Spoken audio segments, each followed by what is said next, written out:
Hi Karthik. Hi. ఏంటి అప్పుడే పడుకున్నారు? లేవండి. ప్లీజ్ పడుకోని. అంతాక్షరి ఆడదాం అందరం. అబ్బా బోర్. ముందు లేవండి. పోనీ ఇంకేదైనా సినిమా డైలాగులు అంతాక్షరి. సరే మీరు ఆడలేనంటున్నారు కదా, ఓకేలే. లేవన్రా. మనం ఆడలేమంటాడా? వాడికి మనం ఏంటో చూపియాలి. మరి పెద్దనాన్న వస్తే ఆ బండోని మీద తోసేద్దాం. ఓకే సరే ఆడతాం. అరే వంటి ఏంటి కార్తిక్, మొత్తానికి అందరినీ నిద్రలేపు తీసుకొచ్చావు. బాల్. బాలకృష్ణ 1 2 3. అరే వీర్రాఘవరెడ్డి, మీ ఇంటికి వస్తా, మీ నచ్చింటికి వస్తా.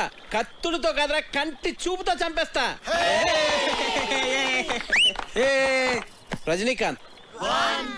నానా పందులే గుంపుగా వస్తాయి, సింహం సింగిల్ గానే వస్తుంది.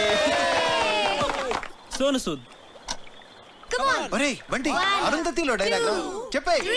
ఒసే అరుంధతి, నీకు పెళ్ళ నన్ను సమాధిలో కుళ్ళ పెట్టి చంపిన నిన్ను వదల బొమ్మాలి వదలా. బాలీరా. అమ్మో మీరు అన్ని పాత డైలాగ్స్ చెప్తారు. జెనీలియా 1 2. ఓకే ఓకే ఓకే, వీలైతే 4 మాటలు, కుదిరితే ఒక కప్ కాఫీ. మహేష్ బాబు 1 2 3. ఎవడు కొడితే దిమ్మ తిరిగి మైండ్ బ్లాక్ అవుద్దో వాడే పండుగాడు నేనే. ఏంటి చిరంజీవి 1 2 3. చేజుడు ఎంత రఫ్ గా ఉందో రఫ్ ఆడిచ్చేస్తా. కమాన్ ఆపిల్ వేయ్. సాయి కుమార్ 1 2 3. ఓడిపోయాడు ఓడిపోయాడు ఓడిపోయాడు ఓడిపోయాడు ఓడిపోయాడు ఓడిపోయాడు ఓడిపోయాడు. Happy birthday Kavya.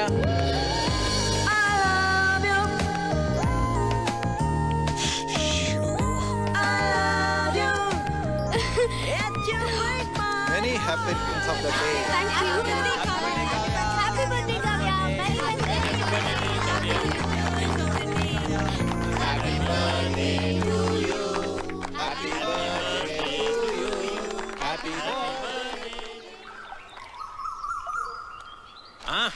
Happy birthday రా. Many many happy returns of the day. నువ్వు ఎప్పుడు ఇలాగే సంతోషంగా ఉండాలి. నీ బర్త్డే గిఫ్ట్. థ్యాంక్స్ నాన్న.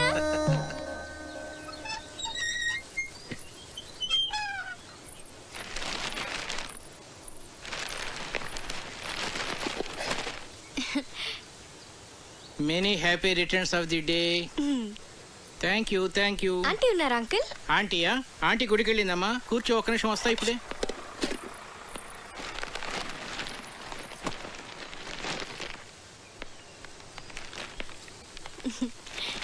బార్నవిటా అమ్మా, తీసుకో. Thanks uncle. ఎలా ఉందమ్మా? బానే ఉంది కానీ ఇదే ఏదోలా ఉంది. ఆర్ట్ పేరు కదా, చాలా. అదే నీకు చెప్పాలనుకున్నాను. అందుకే ఈడు జోడు అంటారు.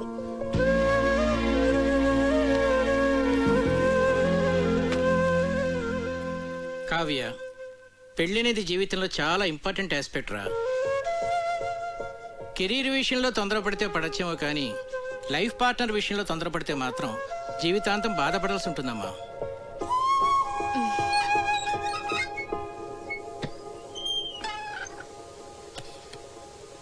అంకుల్, మీరు ఆంటీతో హ్యాపీగానే ఉన్నారుగా? ఎలా ఉన్నావా? బాగున్నా ఆంటీ. పుట్టినరోజు శుభాకాంక్షలు.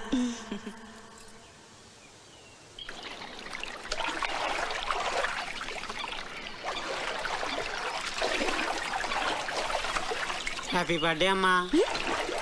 థ్యాంక్స్. నీకెలా తెలుసు? తెలుసమ్మా, అయ్యగారు బలేవారమ్మా. ఆయన రాత్రి అంతా తిరుగుతూనే ఉన్నారమ్మా. ఎందుకు? ఇంకెందుకమ్మా, నీకు గిఫ్ట్ కొనాలని.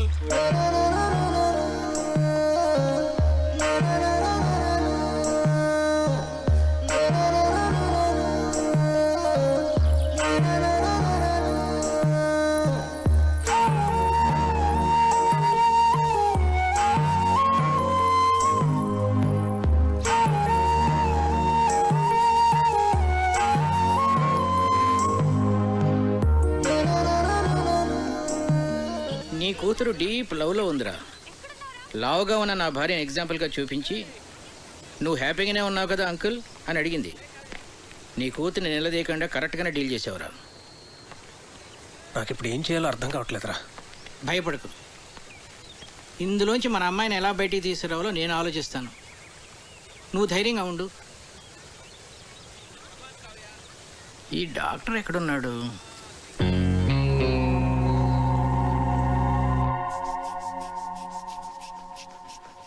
ఏంటి మీ పెద్దనాన్నకి ఏమైంది?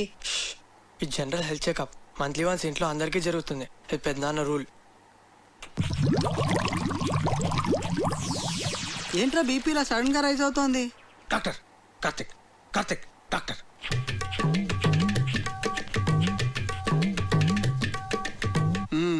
Okay, BP normal.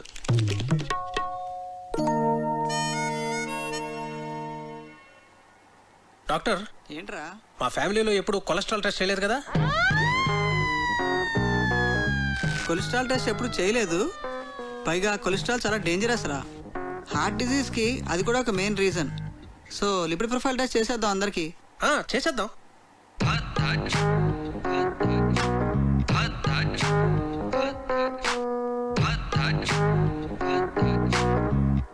అనగనగా ఒక రాజు, ఆ రాజుకేమో 7 కొడుకులు. మొత్తం కావ్య, అమ్మ కావ్య, రిపోర్ట్స్ వచ్చాయి. నాన్నలేడా ఇంట్లో? ఉన్నారు అన్నయ్య. ఏంటా కంగారు? చాలా మంచిదేంద్రా కొలెస్ట్రాల్ టెస్ట్ చేయించడం. నాకు తెలుసురా, అందుకే చేయించమన్నా. మరి ఎలా నెగ్లెక్ట్ చేసావురా? నాకు కూడా అతను మొన్నే పరిచయం. నువ్వు కేర్ తీసుకోవడానికి అతను పరిచయం అవడానికి ఏమిట్రా సంబంధం? అతని హెల్త్ పొజిషన్ నాకు ఎలా తెలుస్తుందిరా? నీ బొందా, నేను చెప్తున్నది నీ గురించి. నాకా? రిపోర్ట్లు ఏమో మారంటే సరిగ్గా చూడు. రిపోర్ట్సే మారలేదురా, కరెక్ట్ రిపోర్ట్సే. నువ్వు కొంచెం జాగ్రత్తగా ఉండాలి. ఏది పడితే అది తినకు. రే, నాకెలా నా కొలెస్ట్రాల్ ఉంటుంది?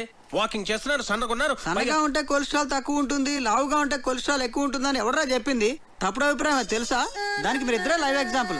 అతను చూడు, లావుగా ఉన్నాడు, కొలెస్ట్రాల్ నార్మల్ గా ఉంది, హెల్తీగా ఉన్నాడు.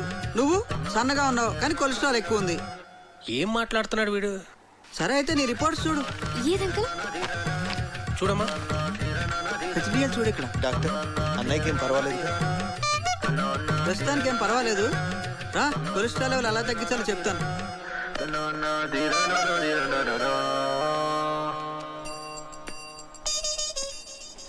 ఆ టెడ్డీ బేర్ గడికి గ్యాస్ట్రిక్ ట్రబుల్, స్టమక్ క్యాన్సర్ ఉండే ఉంటుంది. డాక్టర్ని పిలిపించాను. ఇప్పుడు ఏం జరిగిందో చూడు. నీకు బీపీ ఉందని తెలిసింది కదరా. ముందు లేదు, ఇప్పుడు ఆడ వల్ల వచ్చింది. వాడు దొరుకుతాడు అనుకున్నాను, నువ్వు దొరుకుతావని నాకేం తెలుసు? వాడిని ఎలా రా ఇక్కడి నుంచి తరివేయడం? Lakshmipathi, wait and see.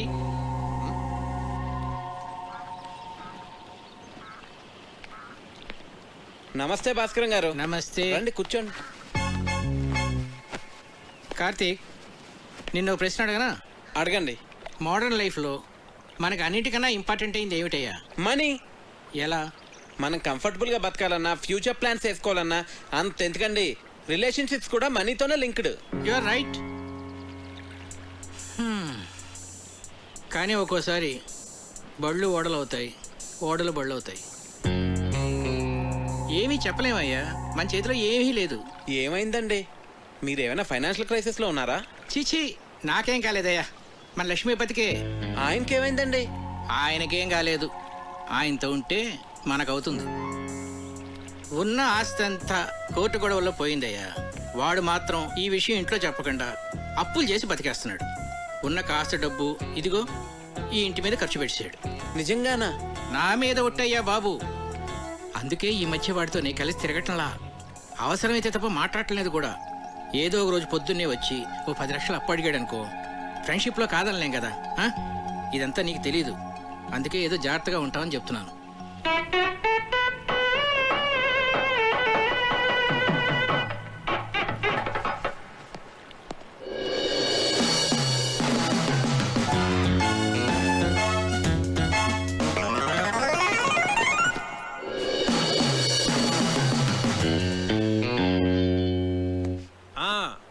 మర్చిపోకండి, ఆ డెకరేషన్లో కరెక్ట్గా చేసేవాళ్ళకి పురమాయించాలండి. ఆ తర్వాత మన ప్రియ పెళ్లిలో అన్ని రకాల నాన్ వెజ్లో ఉండాలి అఖిరాజ్ గారు. మర్చిపోకండి. సరే.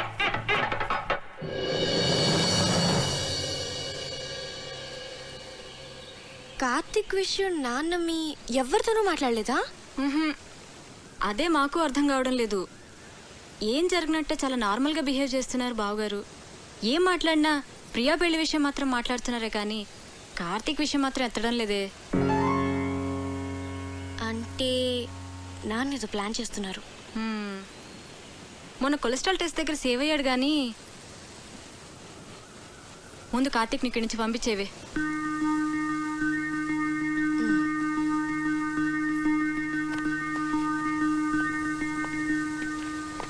కార్తిక్ నీ గురించి వస్తున్నాను. నేను నీ గురించి వస్తున్నాను. ఏ ఎందుకు ఊరిపోతావా? టికెట్ తీసేనా? మీ నాన్న ఫైనాన్షియల్ స్టేటస్ గురించి నీకు తెలుసా?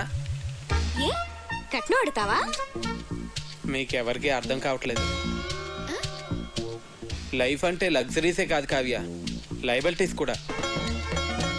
ఫ్యామిలీ అంటే పండుగలు వచ్చినప్పుడు సెలబ్రేట్ చేసుకోవడమే కాదు, ప్రాబ్లమ్స్ వచ్చినప్పుడు ఒకరికొకరు సపోర్ట్గా ఉండాలి. సినిమా చూసి వచ్చావా? నేను ఎక్కడికి వెళ్ళను, ఇంకా కొంతకాలం ఇక్కడే ఉంటాను. ఏ అవును, మీ ఇంట్లో పని వాళ్ళు ఎంతమంది ఉన్నారు?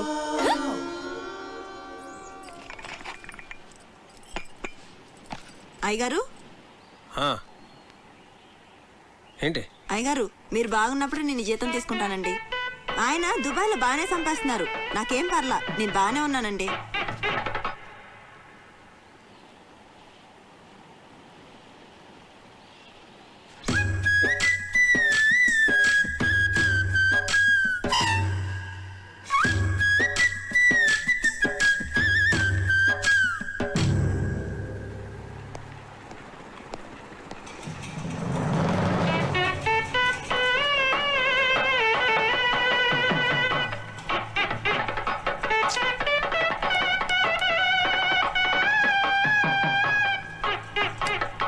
ఇది ఓకేనా? చాలరా కావ్య, తిను కార్తిక్, కొంచెమే చాలు. చూస్తున్నావు తినే తినవే. మరి నెయ్యి తర్వాత వేస్తానులే. తర్వాత కళ్యాణి, మండువాల ఫ్యాన్స్ అయి ఊరికనే తిరుగుతున్నాయి, చూస్తే ఎవరూ లేరు.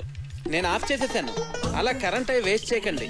రేపు నుంచి వేడి నీళ్లు గీజర్తో కాయొద్దు, కరెంట్ బిల్ ఎక్కువ వస్తుంది, అనవసరమైన ఖర్చు. తాటిమట్లో ఎండు కొబ్బరాకులు ఎవరు పడితే వాళ్ళు పట్టుకుపోతున్నారు, వాటితోనే నీళ్లు కాయి. ఇలా చేస్తే మనం ప్రతి నెల 300 కరెంట్ మీద సేవ్ చేయొచ్చు. సరేనా? అలాగే బాబు. అంకల్ ఒకసారి ఇటు రండి. ఇటు రండి అంకల్. మీరేం కంగారు పడకండి, నేను ఇక్కడ అన్ని సెట్ చేసి వెళ్తాను. భాస్కర్ గారు నాకు అన్ని చెప్పారు. దగ్గరండి దగ్గరండి. భాస్కర్ గారు మీకు ఫ్రెండే కావచ్చు, కాకపోతే మీరు అనుకున్నంత మంచి వ్యక్తి కాదు అంకల్. పోచండి పోచండి.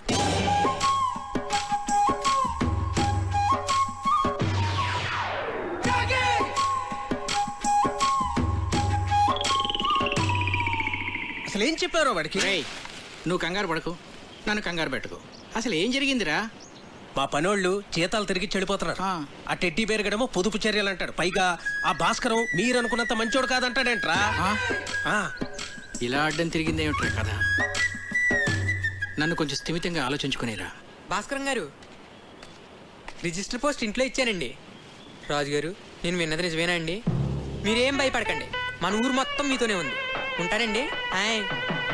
ఇదిరా నా పరిస్థితి. ఏం చెప్పావురా వాడికి? కోర్టులో నీ ఆస్తి అంతా పోయిందని, నువ్వు బికారి అయిపోయావని చెప్పాను. ఏంటి? నాకేం తెలుసురా వాడు ఇంత పెద్ద ఇష్యూ చేస్తాడని. విషయం వినగానే నిన్ను కావిని వదిలేసి పారిపోతాడు అనుకున్నాను. రే, ఏదోటి చేయరా బాబు, లేకపోతే ఈస్ట్ గోదావరి ప్రజలందరూ చందాలేసి నా కుటుంబాన్ని పోషిస్తామనేలాగా ఉన్నారు. సర్లే, నేనే ఏదో ఒకటి చేస్తాను. నువ్వు